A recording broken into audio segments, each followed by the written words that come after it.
ओम शांति। 26 जनवरी 1971 अव्यक्त बाप दादा मधुबन। जिम्मेवारी उठाने से फ़ायदे। तुम बच्चे हो विश्व को परिवर्तन करने वाले, विश्व के आधार मूर्त, उद्धार करने वाले भी हो और साथ साथ विश्व के आगे उदाहरण बनने वाले भी हो। जो आधार मूर्त होते हैं उनके ऊपर ही सारी जिम्मेवारी रहती है। अभी आपके एक एक कदम के पीछे अनेकों के कदम उठाने की जिम्मेवारी है। पहले साकार रूप फॉलो फादर के रूप में सामने था, अभी आप लोग निमित्त मूर्तियां हो। तो ऐसे समझो कि जैसे जिस रूप से जहां हम कदम उठाएंगे वैसे सर्वात्माएं हमारे पीछे फॉलो करेंगी। यह जिम्मेवारी है। सर्व के उद्धार मूर्त बनने के कारण सर्वात्माओं की जो आशीर्वाद मिलती है तो फिर हल्कापन भी आ जाता है, मदद भी मिलती है, जिस कारण जिम्मेवारी हल्की हो जाती है।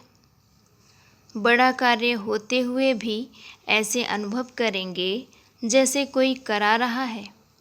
यह जिम्मेवारी और ही थकावट मिटाने वाली है। फ्री रहना मन को भाता ही नहीं है। जिम्मेवारी अवस्था को बनाने में बहुत मदद करती है। बाप दादा जब महारथी बच्चों को देखते हैं तो सभी के वर्तमान स्वरूप और इसी जन्म के अंतिम स्वरूप और दूसरे जन्म के भविष्य स्वरूप तीनों ही सामने आते हैं। आप लोगों को यह फीलिंग स्पष्ट रूप में आती है कि यह हम बनने वाले हैं। हम ताज व तख्तदारी होंगे। आगे चल यह भी अनुभव करेंगे जैसे साकार रूप में प्रत्यक्ष अनुभव किया ना। कर्मातीत अवस्था भी स्पष्ट थी और भविष्य स्वरूप की स्मृति भी स्पष्ट थी। भविष्य संस्कार इस स्वरूप में प्रत्यक्ष दिखाई देते थे।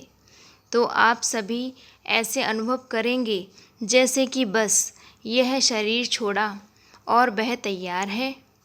बुद्धि बल द्वारा इतना स्पष्ट अनुभव होगा।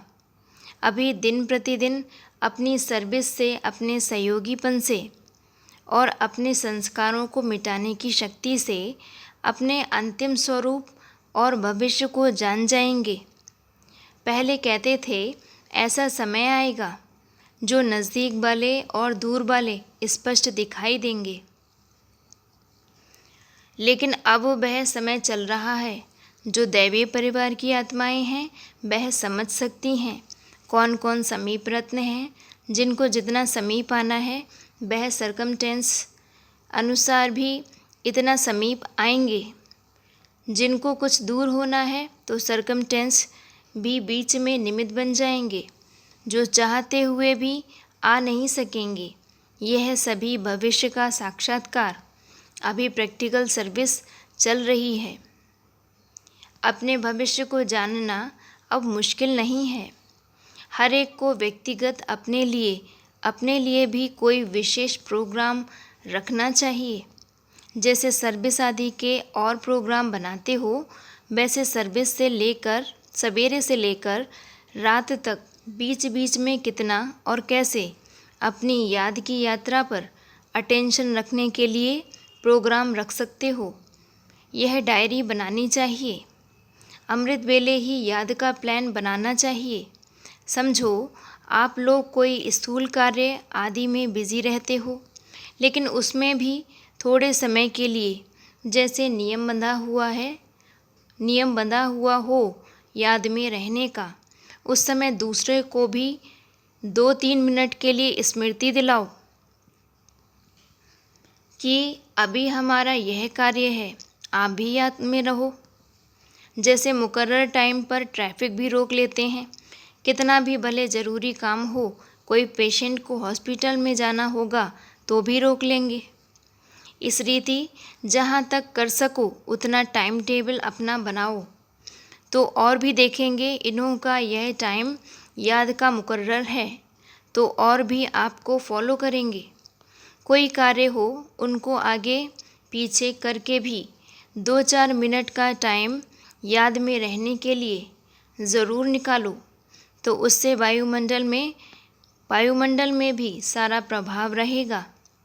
सभी एक दो को फॉलो करेंगे, बुद्धि को रेस्ट भी मिलेगी और शक्ति भी भरेगी और वायुमंडल को सहयोग मिलेगा। फिर एक अनोखापन दिखाई पड़ेगा। जैसे कुछ समय आप एक दो को याद दिलाते थे, शिव बाबा याद है, वैसे ही जब देखते हो कोई व्यक्त भाव में ज़्यादा है तो उनको बिना कहे अपनी अव्यक्ति शांत रूप ऐसा धारण करो जो वह भी इशारे से समझ जाए, तो फिर वातावरण कुछ अव्यक्त रहेगा। तुम्हारी अंतिम स्टेज है साक्षात्कार मूर्त। जैसे जैसा साक्षात मूर्त बनेंगे वैसे ही साक्षात्कार मूर्त बनेंगे। जब सभी साक्षात मूर्त बन जाएंगे तो संस्कार भी सभी के साक्षात मूर्त समान बन जाएंगे। अपने को निमित्त समझकर कदम उठाना है। जैसे आप लोगों से ईश्वरीय स्नेह, श्रेष्ठ ज्ञान और श्रेष्ठ चरित्रों का साक्षात्कार होता है, वैसे अव्यक्त स्थिति का भी उतना ही स्पष्ट साक्षात्कार हो। ऐसा प्लान बनाना चाहिए जो कोई भी महसूस करे यह तो चलता फिरता फरिश्ता है। जैसे साकार रूप में फरिश्तेपन का अनुभव किया ना, इतनी बड़ी जिम्मेवारी होते भी आकारी और निराकारी स्थिति का अनुभव कराते रहे। आप लोगों का भी अंतिम स्टेज का स्वरूप स्पष्ट दिखाई देना चाहिए। कोई कितना भी अशांत व बेचैन घबराया हुआ आवे, लेकिन आपकी एक दृष्टि, स्मृति और वृत्ति की शक्ति उनको बिल्कुल शांत कर दे। भले कितना भी कोई व्यक्त भाव में हो, लेकिन आप लोगों के सामने आते ही अव्यक्त स्थिति का अनुभव करे। आप लोगों की दृष्टि किरणों जैसा कार्य करे। अभी तक के रिजल्ट में मास्टर सूर्य के समान नॉलेज की लाइट देने के कर्तव्य में सफल हुए हो, लेकिन किरणों की माइट से हर एक आत्मा के संस्कार रूपी कीटाणु को नाश करने का कर्तव्य करना है। लाइट देने में पास हो, माइट देने का कर्तव्य अब रहा हुआ है। बाप दादा के पास 4 लिस्ट हैं।